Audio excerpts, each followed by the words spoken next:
Hero MotoCorp has commenced the construction of a new manufacturing facility in the state of Andhra Pradesh. This will be the 8th factory for Hero and will have an annual installed capacity of 18 lakh units.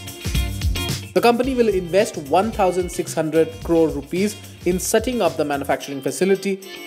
The new plant is expected to be operational before December 2019. BMW will launch the new generation X3 in India on April 19, 2018. The design of the BMW X3 is evolutionary and the company has made a host of changes to make it look smarter and even more aggressive.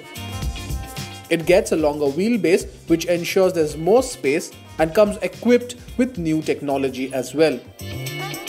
We expect it to be available only with the diesel engine at first and will rival the likes of the MERCEDES-BENZ GLC and the Audi Q5. Suzuki has announced that it will be reducing the prices on two of its flagship superbikes, the Hayabusa and the GSX R1000R. The Hayabusa is now 28,000 rupees cheaper, while the GSX R1000R sees a more substantial price cut of 2,20,000 rupees. Yamaha Motor India too has announced that it has slashed prices of the YZF R1 and its naked middleweight offering, the MT09, by up to 12%.